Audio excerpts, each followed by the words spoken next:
ये कहानी समीरा की कहानी का दूसरा और आखिरी पार्ट है। तो 3 सालों से समीरा के साथ में अजीब-अजीब घटनाएं हो रही थी, लेकिन उसने इन सब के ऊपर ध्यान नहीं दिया क्योंकि हर एक घटना के बीच में बहुत ज़्यादा टाइम जा रहा था।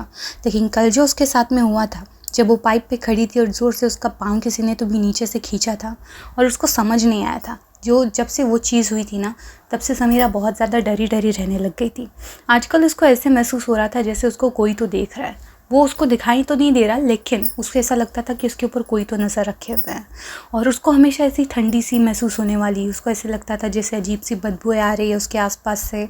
तो समीरा काफ़ी ज़्यादा अनईज़ी रहती थी आजकल, लेकिन वो इस सब पे इतना ध्यान नहीं दे रही थी क्योंकि अभी फाइनली 12th में पहुंच गई थी और 12th तो काफ़ी ज़्यादा इंपॉर्टेंट होता है। तो स्टूडेंट्स टोटली लग जाते हैं, अपनी जी जान लगा देते हैं। समीरा ने भी अपनी जी जान अपनी स्टडीज़ में लगाई हुई थी, इसलिए उसका ज़्यादा ध्यान नहीं था इन सारी चीज़ों के ऊपर। लेकिन कभी कभार जब वो फ्री बैठती थी ना, तब उसके दिमाग में वही इंसिडेंट आ जाता जब वो पाइप चिप पे चढ़ी हुई थी और उसका पैर नीचे से किसी ने ज़ोर से खींच लिया था।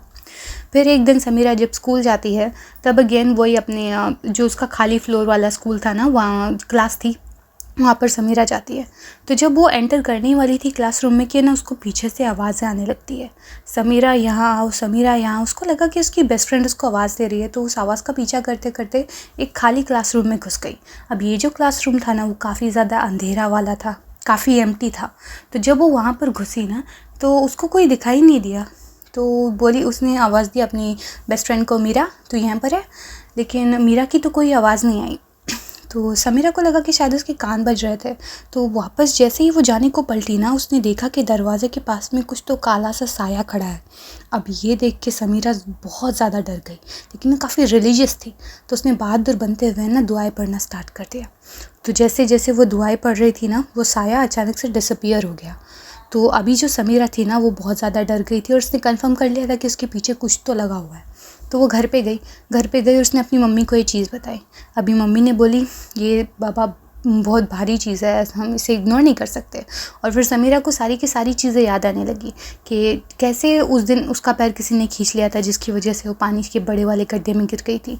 कैसे उसको वॉशरूम से आवाज़ें आती थी, कैसे उसका पैर दोबारा से किसी ने खींच लिया था तो वो गिर गई थी। समीरा ये समझ चुकी थी कि उसके पीछे कोई तो लगा हुआ है, लेकिन थोड़ी बहुत इंटेलिजेंट थी, वो थोड़ी स्मार्ट थी, इसलिए उसने जल्दी से जल्दी अपनी मम्मी को चीज़ें बताई।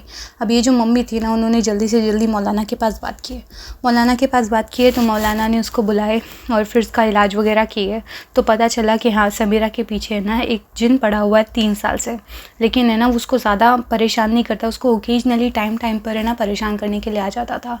फिर बाद में ये पता चला कि समीरा ने वॉशरूम में परफ्यूम लगा कर गई थी, उसकी वजह से वो जिन जो था उसके ऊपर अट्रैक्ट हो गया था।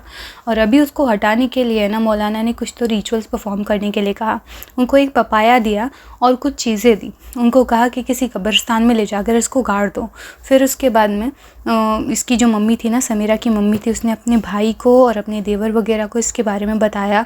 और समीरा के अब्बू फ़िलहाल तो इधर नहीं थे, वो बाहर थे। तो जो समीरा के चाचा थे और जो मामू थे, वो लोग आए और उन लोगों ने वो चीज़ें लिए और फिर उसके बाद में उसको कब्रिस्तान में दफनाने के लिए निकल पड़े। अभी बीच में है ना, वो जिन जो था वो पूरी कोशिश कर रहा था कि वो चीज़ों को कब्रिस्तान में ये लोग ना दफनाएं। तो पूरा है ना ऐसे हवाएं चल रही थी तेज़ वाली, उन लोगों की गाड़ी बार बार ख़राब हो रही थी, उनको अजीब अजीब सी आवाज़ें आ रही थी। ऐसे लग रहा था कि कोई तो फोर्स है जो उनको जाने से रोक रही थी। लेकिन समीरा के चाचा और मामू जो दोनों जो थे ना, वो काफ़ी ज़्यादा रिलीजियस थे, वो बार बार दुआएं रिसाइट कर रहे थे, पढ़ रहे थे, और इसी वजह से वो जो जिन था वो ज़्यादा कुछ कर नहीं पा रहा था। और फिर इस तरीके से कैसे ना कैसे करके काफ़ी मुश्किलों के बाद में उसके समीरा के चाचा ने और समीरा के मामू ने वो जो चीज़ें थी उनको ले जाकर कब्रिस्तान में गाड़ दिए।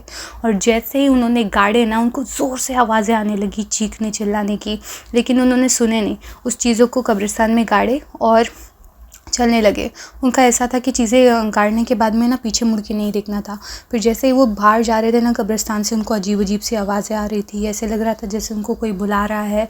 उनके अपने बच्चों की आवाज़ें आ रही थी। वो जिन सारी की सारी कोशिशें कर रहा था कि किसी तरीके से दोनों पीछे मुड़ के देख ले, लेकिन वो उन दोनों ने उसको पीछे मुड़ के नहीं देखा और फिर ऐसे करके अपने घर पर आ गए।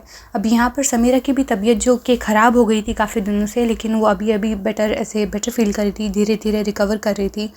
और फिर जो कुछ भी हुआ इंसिडेंट उसके साथ में, उसने उससे काफ़ी ज़्यादा सबक लिया। उसने फिर ज़िंदगी में कभी भी परफ्यूम नहीं लगाया, लगाती थी भी थी तो काफ़ी ज़्यादा हल्का इस्तेमाल करती थी। और वो बार बार अल्लाह का शुक्र करती थी कि वो बस इस सारी जो मुसीबत थी सबसे निकल गई। ये सारा जो एक्सपीरियंस था समीरा के लिए बहुत ज़्यादा स्कैरी था, लेकिन वो काफ़ी बहादुर थी तो वो रिकवर कर गई।